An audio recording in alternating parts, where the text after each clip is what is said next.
రేవంతన్న నిగ్గదీసి అడిగే మునగాడు వీడు భూమిన వానైతాడు బీద సాదల ధైర్యం వీడు దొంగ దొరల భరతం పడతాడు మన రేవంతన్న పేద ఇంటికి పండుగ తెస్తాడు సోనియమ్మ దివెనతోని రాహులన్న సైనికుడయ్యి పెద్ద కొడుకై యుద్ధం చెయ్య సిద్ధమాయే రేవంతన్న మూడు రంగుల జెండా పట్టి సింగమోలే కదిలినాడు ఒక్కరో కాంగ్రెస్ సూర్యుడు మన రేవంతన్న నిగ్గదీసి అడిగే మునగాడు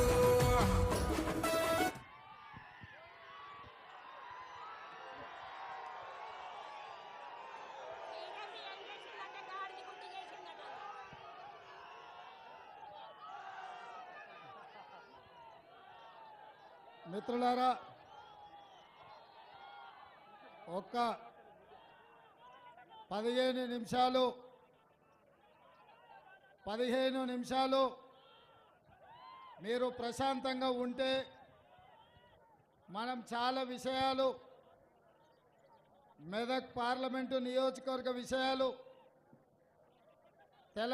తెలంగాణకు సంబంధించిన అంశాలు జాతీయ స్థాయిలో జరుగుతున్న పరిణామాల మీద మనం చర్చించుకోవాల్సిన అవసరం ఉంది. భవిష్యత్ కార్యాచరణను నిర్ణయించుకొని మనందరం ప్రణాళికబద్ధంగా ముందుకు వెళ్ళాల్సిన అవసరం ఉన్నది. కాబట్టి ప్రశాంతంగా 15 నిమిషాలు నాకు మాట్లాడడానికి అవకాశం ఇవ్వాల్సిందిగా మీ మిత్రులందరినీ నేను కోరుకుంటున్నా. ఈరోజు మెదక్ పార్లమెంటు ఎన్నికల సందర్భంగా శ్రీమతి సోనియా గాంధీ, శ్రీ మల్లికార్జున్ ఖర్గే గారు, శ్రీ రాహుల్ గాంధీ గారు, ఆనాడు కీర్తిశేషులు శ్రీమతి ఇందిరాగాంధీ గారు ప్రాతినిధ్యం వహించిన ఈ మెదక్ పార్లమెంటు నుంచి ఒక బలహీన వర్గాల బిడ్డ నీలం మధు ముదిరాజును ఈరోజు ఈ ఎన్నికల బరిలో దించి నాకు మా అక్క కొండా సురేఖ గారికి, పెద్దలు కోదండరామ్ గారికి, మిత్రుడు మైనంపల్లి హనుమంతరావు గారికి, జిల్లా పార్టీ అధ్యక్షుడు నర్సారెడ్డి గారికి, జిల్లా పార్టీ అధ్యక్షురాలు నిర్మలా జగ్గారెడ్డి గారికి, అదేవిధంగా మెదక్ శాసనసభ్యుడు తమ్ముడు రోహిత్కు, అదేవిధంగా పూజల హరికృష్ణకు, ఎలక్షన్ రెడ్డి గారికి, అదేవిధంగా ఈ వేదిక మీద ఉన్న చెర్కు శ్రీనివాసరెడ్డి గారు ఏఐసిసి నుంచి 7 సార్లు ఎంపీగా, కేంద్ర మంత్రిగా, అదేవిధంగా పార్లమెంట్లో చీఫ్ విప్గా పనిచేసిన పెద్దలు కొనికల్ల సురేష్ గారికి, మన తరఫున నిత్యం టీవీలలో కాంగ్రెస్ పార్టీ తరఫున గళం వినిపించే మిత్రుడు అద్దంకి దయాకర్ గారిని, అదేవిధంగా నర్సాపూర్ నుంచి మదన్ రెడ్డి గారిని, రాజిరెడ్డి గారిని, అదేవిధంగా పటాన్ చెరువు నుంచి కాట శ్రీనివాస్ గౌడ్ గారిని, వీళ్ళందరినీ కూడా ఈరోజు ఈ సిద్దిపేట గడ్డ మీదకి పంపించి ఏది ఏమైనా 600 అయినా అక్కడి సూర్యుడు ఇక్కడ మొలిసినా పర్వాలేదు, కానీ మెదకు గడ్డ మీద కాంగ్రెస్ 3 రంగుల జెండా ఎగరాలని ఆదేశాలు ఇచ్చిండ్రు. మేమందరం ఈ వేదిక మీద ఉన్నాం, కానీ వాస్తవంగా ఈ మెదక్ జిల్లాలో మెదక్ పార్లమెంటు నియోజకవర్గంలో ఈరోజు కాంగ్రెస్ పార్టీ జెండా ఎగరబోతుందంటే మీ రక్తాన్ని చెమటగా మార్చి దారబోసి మీ భుజాలు కాయలు కాసేలాగా అవసరమైతే అక్రమ కేసులను ఎదుర్కొన్నారు, జైళ్లకు పోయొచ్చిండ్రు. కొంతమంది ప్రాణాలు వదిలినా ఈ జెండాను వదలకుండా మోసిన నా ప్రియమైన వేలాది మంది కార్యకర్తలు ఇవాళ నాకు సంపూర్ణమైన నమ్మకాన్ని విశ్వాసాన్ని నాకు కలిగించారు. మిత్రులారా, ఇవాళ రెండు అంశాలు. 45 ఏండ్ల నుంచి ఈ సిద్దిపేట నియోజకవర్గానికి మామ పోతే అల్లుడు శనిలాగా పాపాల భైరవులాగా మిమ్మల్ని పట్టి పీడిస్తుర్రు. మామ పోతా ఏనుగలను తినేటోడు పోయిండంటే పోతా అల్లుడిని పీనుగలను తినేటోడిని తీసుకొచ్చి మీకు పెట్టిపోయిండు.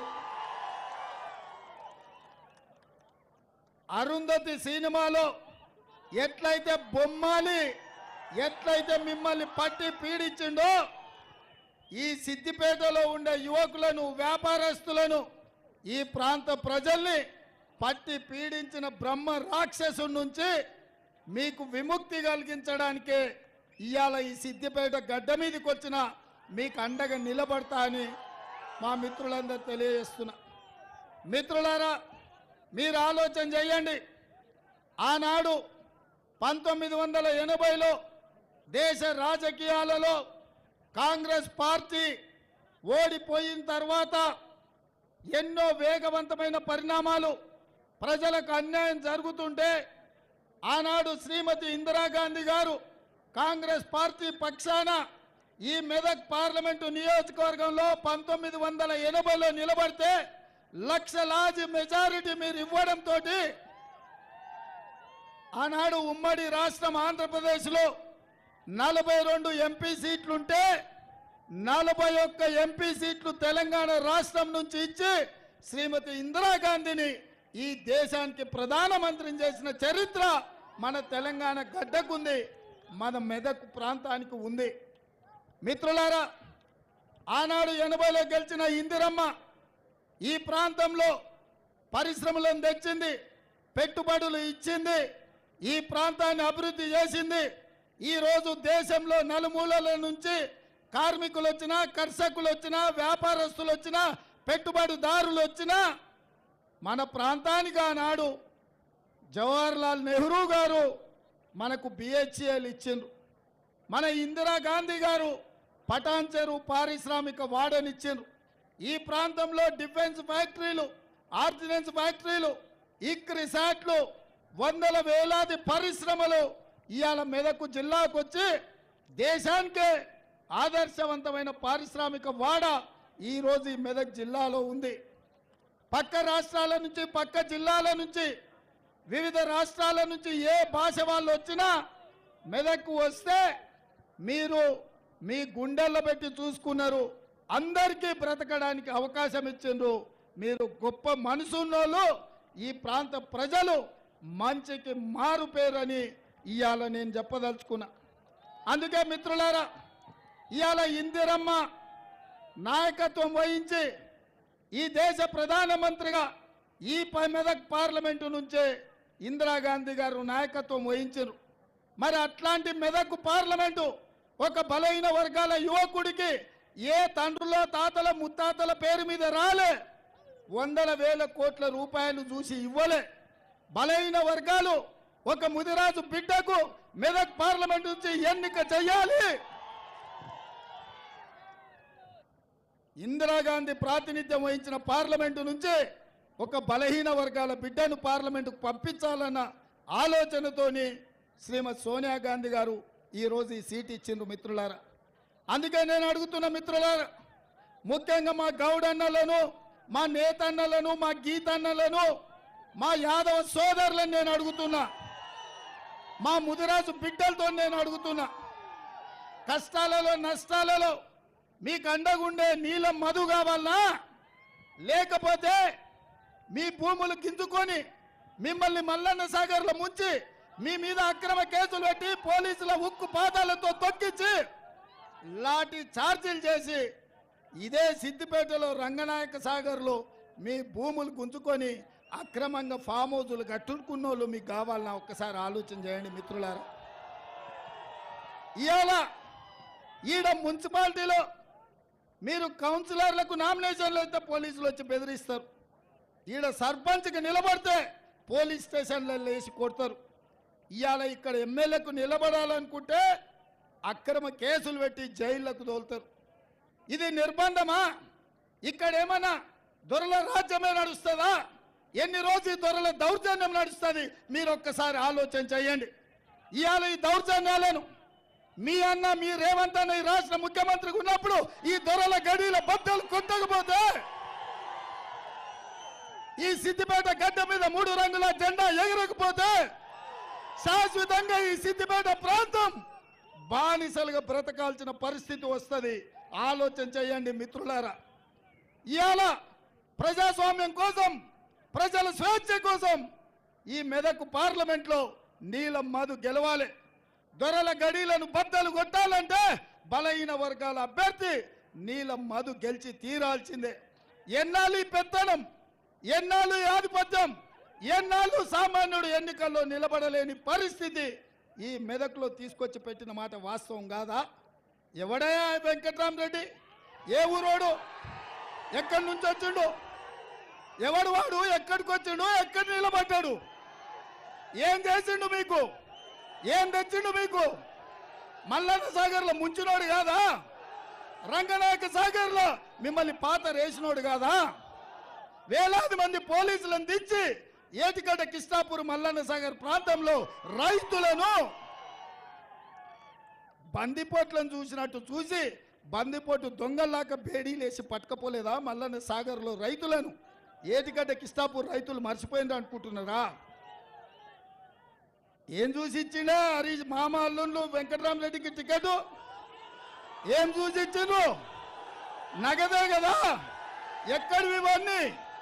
మీ భూములు గుంజుకొని మీ భూముల మీద వ్యాపారాలు చేసి మీ ప్రాంతాన్ని కొల్లగొట్టి మీ మొత్తం ఈ ప్రాంతంలో 100 ఎకరాలు ఆక్రమించుకున్నాడు ఎవడయా? వెంకటరామరెడ్డి గాడా? వాళ్ళ కంపెనీ పేరు రాజపుష్ప కాదా? కూతవేటు దూరంలో 100 ఎకరాలను కొల్లగొట్టి కలెక్టర్గా ఉండి మీ ఉసురు తీసినోడు, మిమ్మల్ని హింసించినోడు, మిమ్మల్ని చెట్టుకొగని గట్టి కొట్టినోడు, ఆనాడు నిజాం దగ్గర కాసిం రిజ్వీ ఎట్లనో ఈ చంద్రశేఖరరావు హరీష్ రావు దగ్గర కాసిం రిజ్వీ లేక ఈ వెంకటరామరెడ్డి మీ జీవితాలతో చెలగాటం ఆడినోడు కాదా? ఇవాళ అట్లాంటోని కరీంనగర్ నుంచి తెచ్చి మీ దగ్గర ఎమ్మెల్యేకి ఎంపీకి నిలబెడితే మీరు అమాయకులా? మీకు ఆలోచన లేదా? ఇంత పెద్ద మెదక్ పార్లమెంటు నియోజకవర్గంలో టిఆర్ఎస్ పార్టీలో ఒక్కడు కూడా సన్నాసోడు లేడా ఎంపీకి నిలబెట్టడానికి నేను అడుగుతున్నా. ఈ సన్నాసులు, ఈ సోయిలేని వాళ్ళు, ఈ దద్దమ్మలు, ఈ నీచులు ఇవాళ మీ మీద పెత్తనం చేస్తున్నారు. అట్లాంటి వెంకటరామరెడ్డికి ఈ ప్రాంతంలో డిపాజిట్ గల్లంతు చెయ్యాలని మా సిద్దిపేట సోదరులను నేను అడుగుతున్నా. అందుకే మిత్రులారా, ఇవాళ ఈ సిద్దిపేటకు పట్టిన చీడ పీడ కేసీఆర్ హరీష్ రావులు ఇవాళ మామ అల్లుళ్ళు చెప్తారు. మా మామ సాతిముత్యం, నేను ఆనిముత్యం అని. నేను అంటున్నా, ఇవాళ మీ భూములు గుంజుకున్న వాళ్ళు మీ దగ్గరకు వచ్చారు. ఇన్నాళ్ళు మీకు అవకాశం రాలే. ఇవాళ మెదక్ జిల్లా రైతాంగానికి చేతులెత్తి దండం పెట్టి చెప్తున్నా, మల్లన్న సాగర్లో సొంత భూములు తాతలు ముత్తాతల నుంచి వచ్చిన భూములు గుంతుకొని నష్టపరిహారం అడిగితే పోలీసు లాఠీ దెబ్బలతో అక్రమ కేసులు పెట్టి జైల్లో లేస్తుంటే ఇది మొత్తం తెలంగాణ రైతాంగానికి అవమానం కాదా? అట్లాంటోని మీ ప్రాంతం నుంచి ఎంపీగా ఒకవేళ ఓట్లేసి గెలిస్తే ఏమంటాడు? వీర్ర వీగడా, మీసాలు మెలిపెట్టడా? నా కొడకల్లారా, మిమ్మల్ని బూట్ల కింద తొక్కినా సిగ్గు లేకుండా నాకు ఓట్లేసిందని మీ తల మీద కాలు పెట్టి తొక్కడా రేపు? మీరు ఒక్కసారి ఆలోచన చెయ్యండి. అందుకే మిత్రులారా, ఇవాళ అవకాశం వచ్చింది. తోకదొక్కి వదిలిండ్రంటే ఈ కాలనాగు మిమ్మల్ని పగబడుతుంది. అందుకే ఈసారి ఈ పార్లమెంట్ ఎన్నికల్లో పడగ మీద కొట్టండి. పడగ మీద కొట్టినప్పుడే ఈ భూములు మింగే అనకొండకు ఇవాళ గుణపాఠం చెప్పిన వాళ్ళం అవుతాం. అందుకే మిత్రులారా, నేను హైదరాబాద్ బయలుదేరి ఆదిలాబాద్ పోతున్నప్పుడు ఒక మిత్రుడు అన్నాడు, అన్న ఎందుకు సిద్దిపేట మీటింగు ఆడ ఎవరు రారేమో బాగుండదేమో అని. ఆదిలాబాద్ పోయినప్పుడు విమానం ఎక్కేటప్పుడు మా సీతక్క అన్నది, అన్న ఓసారి కనుక్కోరాని పోరాదే ఆడగిన మరి ఉన్నారో లేరో జనాలని. అంటే నేను ఒక్క మాట చెప్పిన, అక్క మొట్టమొదటిసారి గడీల బద్దలు కొట్టే అవకాశం వచ్చింది. ఏ మల్లన్న సాగర్ దిగితే ఆ మల్లన్న సాగర్ వరదలై సిద్దిపేట పాత బస్టాండ్ చౌరస్తల పార్త ఎట్లా ఉంటుందో అట్లా వేలాది మంది బిడ్డలు తప్పకుండా వస్తారనే నమ్మకం ఉంది. అందుకే నేను వచ్చి ఎంబడే 5 నిమిషాలు చూసుకొని హెలికాప్టర్లో పోయేది ఉండే. నేను హెలికాప్టర్ ఆయనకు చెప్పిన, నువ్వు ఓవా మళ్ళీ నేను నిదానంగా వస్తా, మా వాళ్ళందరినీ కలిసాను. హైదరాబాద్లో ప్రోగ్రాం ఉంది, కుత్బుల్లాపూర్లో యాత్ర ఉంది. అయినా వాళ్ళకి చెప్పిన, ఓ గంట ఆలస్యం అయితే అయింది, లేకపోతే ఓ రోజు తర్వాత కావాలంటే పట్నంలో చేసుకుందాం. నేను ఈ సిద్దిపేట గడ్డ మీద మీ మధ్యలో నిలబడి మీతో ఆనందం పంచుకోవాలని. ఎందుకంటే మీరు ఎన్నో కష్టాలను, ఎన్నో అక్రమ కేసులను ఎదుర్కొని మీరందరూ ప్రవాహమై ఈరోజు ఈ సిద్దిపేట పాత బస్టాండ్ చౌరస్తాకు వచ్చారు. మీ నిర్బంధాల మధ్య ఈ ఆధిపత్యాన్ని ఛేదించుకొని ఈ సిద్దిపేట ప్రజలు స్వేచ్ఛగా పాత బస్టాండ్ చౌరస్తాకు వస్తే, ఇతర ప్రోగ్రాములునే నేను హడావిడిగా పోతే నేను నిజంగా మీ పౌరుషాన్ని గుర్తించను నైతా. అందుకే ఇవాళ సిద్దిపేటల బిడ్డల పౌరుషాన్ని చూసినా నాకు సంపూర్ణమైన విశ్వాసం కలిగింది, సంపూర్ణమైన నమ్మకం కలిగింది. నేను ఈరోజు మాట చెప్తున్నా, మీడియా మిత్రులారా రాసుకోండి. ఈ మెదక్ పార్లమెంటులో నీలం మధు 1,00,000 మెజార్టీతో ఎంపీగా గెలిచే బాధ్యత సిద్దిపేటలో కాంగ్రెస్ పార్టీకి మెజార్టీ వస్తుంది. ఆ మెజార్టీ పార్లమెంటు మొత్తం మీద 1,00,000 ఓట్ల మెజార్టీతోని నీలం మధు గెలవబోతుండని నేను ఈరోజు చెప్తున్నా. 20 ఏళ్ళు ప్రతిపక్షంలో నాకు అనుభవం ఉంది. ప్రజలు ఎట్లాలను చేస్తారో నేను గుర్తుపడతా. వాళ్ళలో ఉన్న కసి ఒక్కొక్కడు 100 మందికి సమానం. ఇవాళ ఈడికి వచ్చిన వాళ్ళు 20,000 30,000 అని మీరు లెక్కేసుకుంటున్నాము. ఒక్కొక్క కార్యకర్త 100 ఓట్లకు సమానం. ఒక్కడొక్కడు కాదురా, 100 మంది ఒకేసారి రండి. ఒక్కొక్కడు కాదురా, ఒకేసారి 100 మంది రండి అని మా కార్యకర్తలు ఇవాళ ఈ పాత బస్టాండ్ చౌరస్తాలో తెలంగాణ సమాజానికి ఈరోజు మా వాళ్ళు ఈ బీఆర్ఎస్ నాయకులకు సవాలు విసురుతున్నారు. అందుకే మిత్రులారా, ఇవాళ ఆయన కథ అట్లుంది, ఇంకొక ఆయన కథ ఎట్లుందంటే, ఎక్కడ పోయినా ఇంకొక ఆయన కథ గిట్లుంది. ఎవరైనా మనకు సోనియమ్మ బయ్యారం ఉక్కు కర్మాగారం ఇచ్చింది ఖమ్మంలో. మనకు సోనియమ్మ వరంగల్లో కాచిపేట రైల్వే కోచ్ ఫ్యాక్టరీ ఇచ్చింది. మనకు సోనియమ్మ ఆదిలాబాదులో గిరిజన యూనివర్సిటీ ఇచ్చింది. మనకు సోనియమ్మ రంగారెడ్డి జిల్లాలో ఐటీఐఆర్ కారిడార్ ఇచ్చింది. మనకు సోనియమ్మ మహబూబ్నగర్లో పాలమూరు రంగారెడ్డి ఎత్తిపోతల జాతీయ ప్రాజెక్ట్ ఇచ్చింది. మనకు సోనియమ్మ నల్గొండలో ఐఐటి ఇచ్చింది, మెదక్కు ఐఐఎం ఇచ్చింది. కానీ వీటన్నిటిని నరేంద్ర మోడీ గారు కాలగర్భంలో కలిపేసి మనకేమిచ్చిండయా అంటే, నరేంద్ర మోడీ ఏమిచ్చిండు? నరేంద్ర మోడీ ఏమిచ్చిండు? మన దుబ్బాకల ఆదోర కూడా ఢిల్లీ నుంచి మోడీ నుంచి 100 కోట్లు తెస్తా అంటే ఆదోర కూడా దుబ్బాకల పట్టం కట్టిండ్రు. దుబ్బాక రైతులకు, దుబ్బాక నిరుద్యోగ యువకులకు ఏమిచ్చిండయా? ఢిల్లీ దొర గిదే ఇచ్చిండు, దుబ్బాక దొర కూడా గిదే ఇచ్చిండు. నేను అడుగుతున్నా, వాడు పోతే వీడు, వీడు పోతే వాడు, తాత పోతే అల్లుడు, అల్లుడు పోతే మనవడు, మనవడు పోతే వాళ్ళ సుట్టపోడు. ఈ చంద్రశేఖర్ రావు, ఈ హరీష్ రావు, ఈ రఘునందన్ రావు, ఈ తారక రామారావు వీళ్ళ కోసమేనా ఈ ప్రాంతం ఉన్నదని నేను అడుగుతున్నా. పేర్లు మాత్రమే వేరు, రంగు మాత్రమే వేరు, వీళ్ళ రుచి వాసన ఒక్కటే, వీళ్ళ ఆలోచనలు ఒక్కటే. పొద్దుపూట 2 పార్టీలు, రాత్రిపూట ఒకటే పార్టీ. పొద్దుపూట మనకు చూడడానికనే 2 పార్టీలు, రాత్రిపూట మాత్రం ఒకటే పార్టీ. ఇవాళ ఆ రావైనా ఈ రావైనా ఏ రాయి అయితే ఉందా తల వలగొట్టుకోవడానికి ఈ రావులు అవసరమా? మీరు ఒక్కసారి ఆలోచన చేయండి. అందుకే ఇవాళ మిత్రులారా, ఇవాళ నేను ఒకటే మాట చెప్పదలుచుకున్నా, ఈ వేదిక మీద నుంచి మాట ఇవ్వదలుచుకున్నా. నీలం మధు ముదిరాజు నీడ గెలిపించండి. మా ముదిరాజు సోదరులకు రాష్ట్రంలో మంత్రి పదవి ఇచ్చే బాధ్యత నాది. బీసీ-డి గ్రూప్ నుంచి మీకోసం కొట్లాడి సుప్రీంకోర్టు నుంచి బీసీ-డి గ్రూప్ నుంచి ముదిరాజులను ఏ గ్రూపులకు తెచ్చే బాధ్యత నీలం మధు తీసుకుంటాడు. మా యాదవ సోదరులకు మొన్నటికి మొన్న అనిల్ కుమార్ యాదవ్ను 10,000 కూడా ఖర్చు లేకుండా ఆ పైసలు కూడా పార్టీ కట్టి రాజ్యసభ ఇచ్చి ఢిల్లీకి పంపించినాం. మా మిత్రుడు పొన్నం ప్రభాకర్ గౌడును రాష్ట్ర మంత్రివర్గంలో తీసుకున్నాం.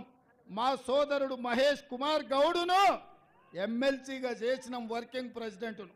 అక్క కొండా సురేఖమ్మ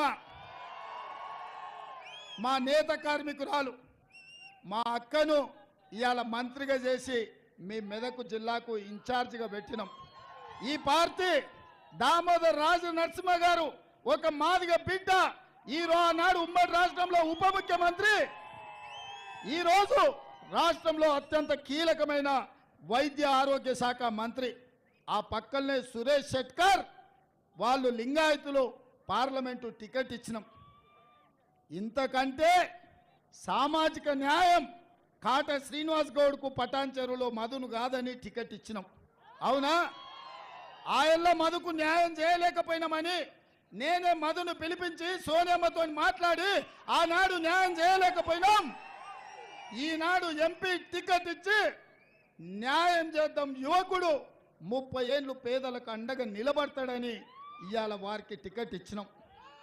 మిత్రులారా, ఇంత సామాజిక న్యాయం, ఇంతమంది బలహీన వర్గాలకు, దళితులకు, గిరిజనులకు ఏ పార్టీలైన స్థానం ఉన్నదా అని నేను అడుగుతున్నా. మీరొక్కసారి ఆలోచన చేయండి. సీతక్క ఒక ఆదివాసీ బిడ్డ, బలరాం నాయక్ ఓ లంబాడి సోదరుడు, ఇవాళ వీళ్ళందరూ రాష్ట్ర స్థాయిలో, జాతీయ స్థాయిలో నాయకులైనరంటే, అదేవిధంగా బలహీన వర్గాలకు 16 కార్పొరేషన్లు ఇచ్చి అన్ని కార్పొరేషన్లకు చైర్మన్లు నియమించిన, లాస్ట్కు ఫిషర్మెన్ నుంచి మా మెట్టు సాయిని కూడా ఇవాళ కార్పొరేషన్ చైర్మన్గా చేసినాం. ఇంతకుముందు ఎప్పుడైనా ఇది జరిగిందా? ఇంతకుముందు ఎప్పుడైనా చూసిండ్రా? ఇవాళ ఈ ప్రభుత్వం ఇందిరమ్మ రాజ్యం, పేదల ప్రభుత్వం, ప్రజాపాలన ఇది. అందుకే ప్రగతి భవన్ పేరు మీద ఒక గడి నిర్మించుకుంటే ప్రమాణ స్వీకారం చేసిన రోజే బద్దలు కొట్టినాం, ముళ్ళ కంచెలు తొలగించినాం, పేదవాళ్ళు సరాసరి అక్కడికి వచ్చేటట్టు చేసినాం. దానికి జ్యోతిరావు పూలే పేరు పెట్టుకున్నాం మనం. ఇవాళ ప్రతి బలహీన వర్గాలకు, దళితులకు, గిరిజనులకు, మైనారిటీలకు షబ్బీర్ అలీ గారు ఓడిపోతే ప్రభుత్వ ప్రత్యేక సలహాదారు కింద ఓ మైనారిటీకి అవకాశం ఇచ్చినాం.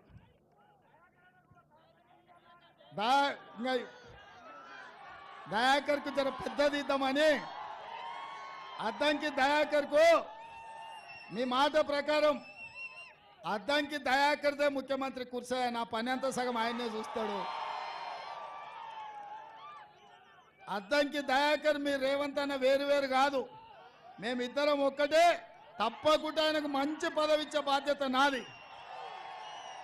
కష్టపడ్డోళ్ళకు అవకాశం కల్పించే బాధ్యత నాది. అందుకే ఇవాళ మిత్రులారా, ఇవాళ మోడీ గారు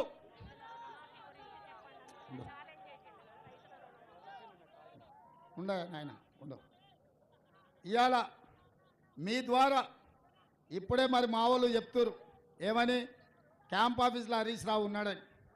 ఆయనకు ఒకటే మాట చెప్తున్నా, నేను 15 ఆగస్టు లోపల 2 లక్షల రైతు రుణమాఫీ చేస్తా అన్నాడు. ఆయన నువ్వు చేయలేవన్నాడు, నేను చేస్తా అన్నా, ఆయన రాజీనామా చేస్తా అన్నాడు. ఇప్పుడు నేను చెప్తున్నా, హరీష్ రావు గారు రాసి పెట్టుకో, కొమరవెల్లి మల్లన్న సాక్షిగా 15 ఆగస్టు లోపల ఈ రాష్ట్రంలో ఉన్న రైతులకందరికీ 2 లక్షల రూపాయల రుణమాఫీ చేసి ఈ తెలంగాణ రైతాంగాన్ని ఆదుకునే బాధ్యత నాది.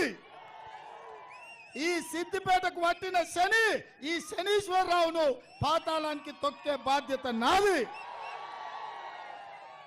15 ఆగస్టు నాడు ఈ దేశానికి స్వాతంత్రం వచ్చింది. 15 ఆగస్టు నాడు ఈ శనీశ్వరరావు నుంచి ఈ సిద్దిపేటకు కూడా స్వతంత్రం రాబోతుంది. 15 ఆగస్టు నాడు తెలంగాణ రైతాంగానికి రుణాల నుంచి విముక్తి కలిగి బ్యాంకుల నుంచి స్వతంత్రం రాబోతుంది. అవునా? కాసుకో హరీష్ రావు, కాసుకో. 15 ఆగస్టు వరకే నీ ఆటలు, నీ పప్పులు సిద్దిపేట గడ్డ మీద. మళ్ళా వస్తా, సిద్దిపేటకు కొత్త ఎమ్మెల్యేను గెలిపిస్తా, నువ్వు రాసుకో. 15 ఆగస్టు నాడు మీడియా మిత్రులారా రాసుకోండి, రుణమాఫీ చేసి మళ్ళా ఇదే చౌరస్తాల పాత బస్టాండ్ల సమావేశాన్ని పెడతా. రైతులతో 1,00,000 మందితో ఇక్కడనే పెడతా. 2 లక్షల రుణమాఫీ చేసి 1,00,000 మందితో ఇదే చౌరస్తాల మళ్ళా సమావేశం పెడతా, రైతు రుణమాఫీ చేసి. హరీష్ రావు రాజీనామా సిద్ధంగా రాసి పెట్టుకో. నీ లెక్క, నీ పత్రం మొత్తం అంతా తేలుస్తా. ఇక ఈయనది ఇట్లా, ఇక ఆయన అట్లా. మోడీ గారు నిన్ననే మెదకొచ్చిపోయాడు.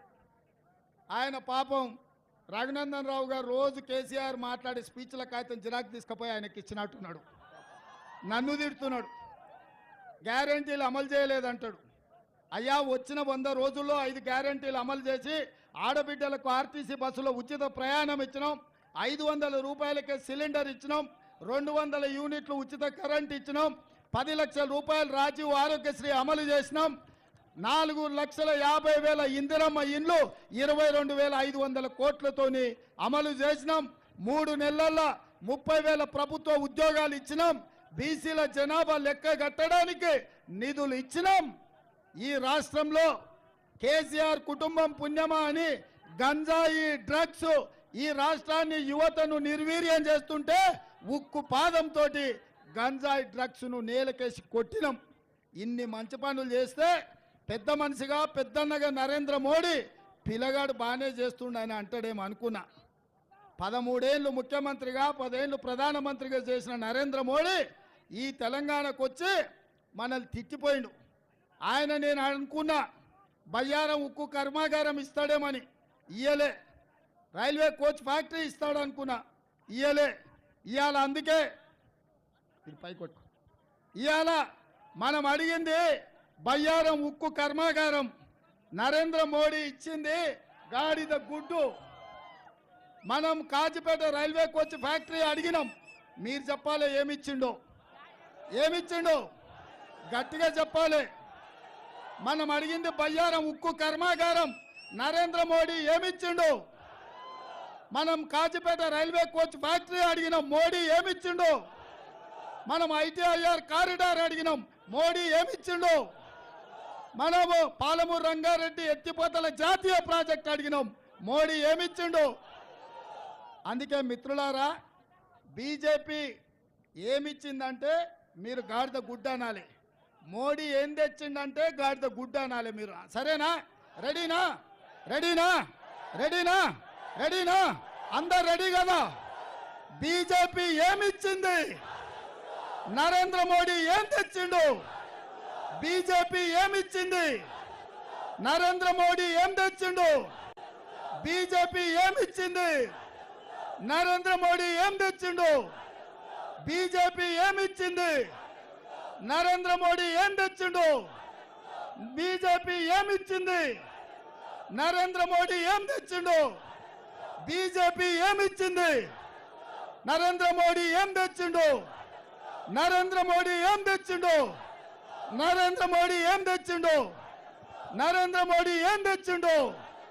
నరేంద్ర మోడీ ఏం తెచ్చిండు. మరి గాడిద గుడ్డిచ్చినోనికి ఓటేస్తామా, కర్రు కాల్చి వాత పెడతామా? కర్రు కాల్చి వాత పెడతాం కదా.